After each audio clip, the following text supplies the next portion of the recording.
starting this video because I was stopped back there, and for a good long while. There was a very long red light, and so I decided to start this video because I'm on the highway that I used to travel. That this is part of my commute, is this really wide open highway that doesn't have that many people on it. So anyway, I wanted to get this started now because I have some things that I wanted to talk about this morning. I don't want to be late for work, and I just wanted to share this before I go into the office. I was thinking this morning about my journey, what's been going on, how I'm feeling now as opposed to how I was feeling a month ago. I was thinking about all of the, manifesting my dreams, manifesting what I want in life, whether or not all these things, now that I've got, the job that I really wanted, now that I live in the apartment that I really wanted downtown, and I was so excited to get there. I did a video about once you have it, the challenge is to keep it. And this is where I wanted to talk today, because that is absolutely true.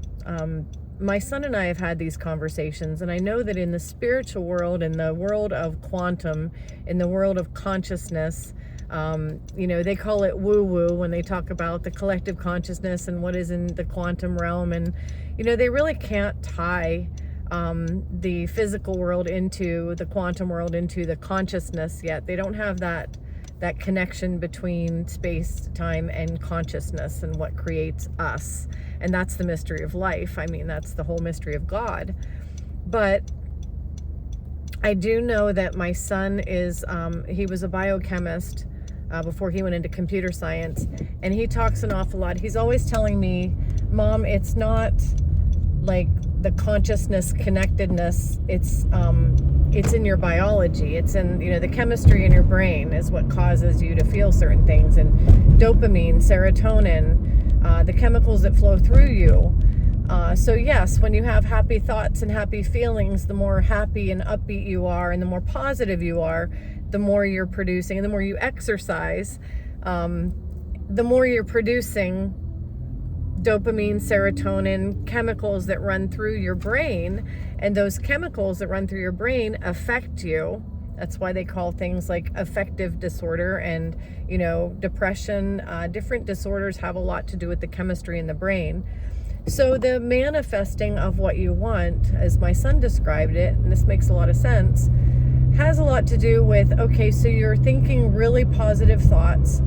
More dopamine, serotonin, oxytocin is going through your system. It's affecting you in your brain. It's causing you to have more positive thoughts.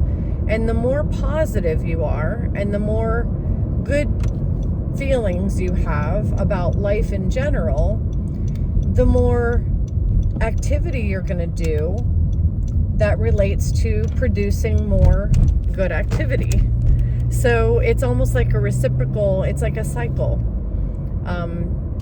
Are we manifesting based on a realm that we don't understand? Or are we bringing things on because we have good feelings and we're creating serotonin and dopamine in our brains? And because we feel so good, where are the activities, the things, our actions are reflecting those good feelings.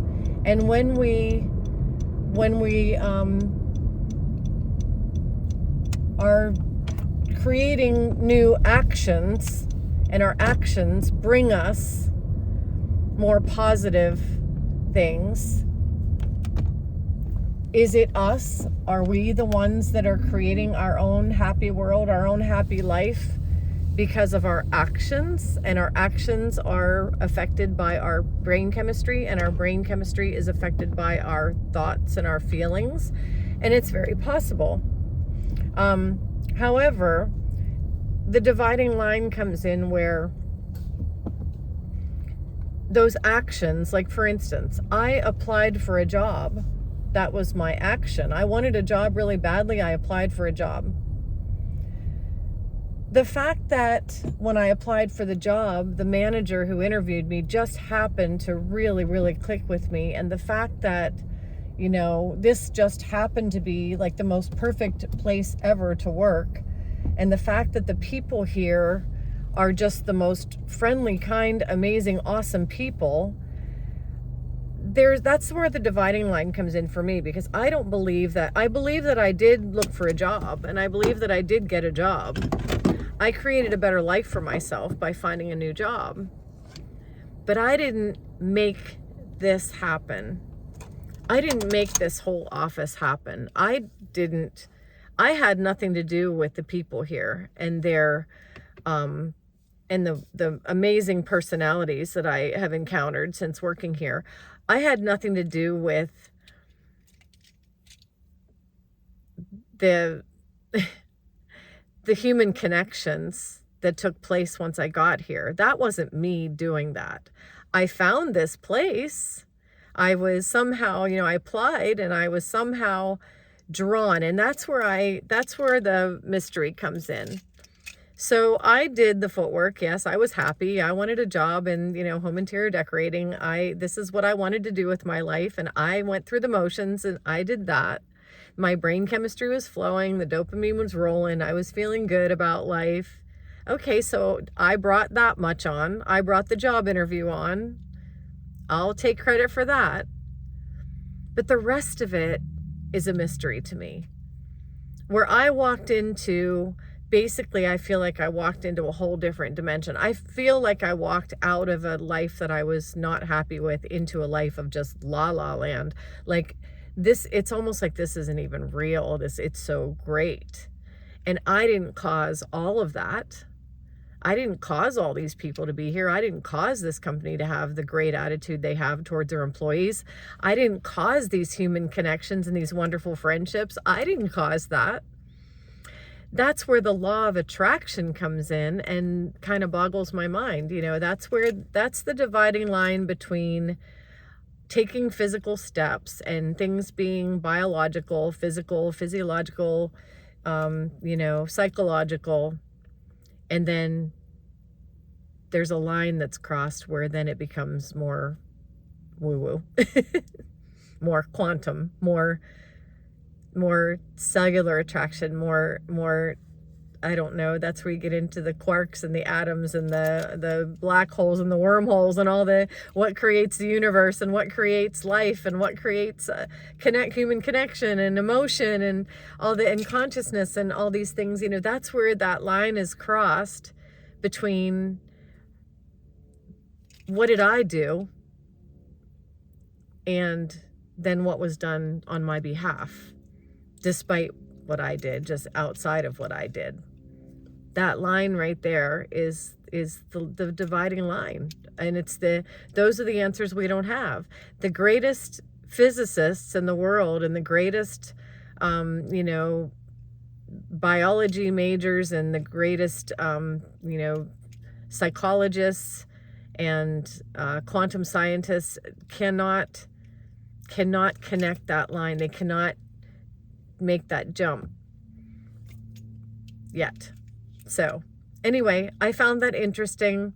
I did want to do a video on what's going on with my mind now, because I am really having a struggle right now. I'm all settled into my apartment and I'm having a bit of a struggle with fear. I'm really trying to keep fear at bay, because there are a lot of things in my world that could cause me fear. The 2 elevators are broken down this morning. I don't like broken down elevators. If I ever got stuck in an elevator, I think I would freak completely out. I do not want to be stuck in an elevator. But as I was going up to the 11th floor last night, I thought to myself, I need to carry my cell phone, because if this thing stops in the middle between the 8th and 9th floor, I'm going to want to call somebody. There are buttons to push. There are emergency buttons. It's not like somebody won't come get you out. But these things cause anxiety. Just driving around the parking garage, sometimes when you come around the corner, it's really tight and you wonder if somebody else is going to come around the corner. I don't want to get into a car accident. Driving in the city where pedestrians are walking in front of you. And then I think to the future of what it's going to be like to drive in the wintertime and all this in the dark when it's ice and snow. And I come up with all these things to be afraid of and that haven't even happened yet. And there's so many things that could be causing me fear right now that I am warding off. I am in the process of forcing my mind to tell these thoughts to go away because I am living the dream and I want to continue living the dream. I want to continue living where I planted myself. My feet are planted in a place where I can now start to really create some things in this world, in this life, and that's where I want to be. And I'm not going to let fear come in and stop me from moving forward. And it's a challenge. It is a challenge. And it can be a mental health challenge. That can be a chemistry challenge. And it can also be what I was talking about earlier, where if I'm thinking negative thoughts, I'm going to be drawing more of that to me and drawing more of those chemicals in. I don't want that. So, this is where the rubber kind of meets the road. I'm planted where I wanted to be planted. Now what am I going to do with it? And this is where I think, it was fun getting planted here. It was great. It was like I was flying, it was like I was just flying through the universe and doors were just opening for me. And it was amazing. So now I'm here. Now I'm going to draw on the lessons that I've learned from the past. I'm not going to make the same mistakes I made in the past. And I'm going to learn from that, and I'm going to do things differently. And I went to a counselor one time, a therapist. He gave me some really good advice. And he said, if you want to feel better about yourself and your life, start creating better habits.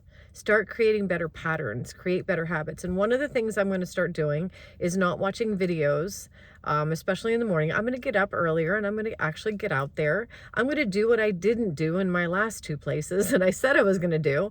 I'm going to get up and I'm going to go out and walk. It's a simple habit. It's so simple, but also so hard. And that's what I'm going to do next. So anyway, I'm at 12 minutes. I got to get into the office. I hope everybody's having a great day. Please like, subscribe. Please share my channel if you enjoy the content. And I will see you next time.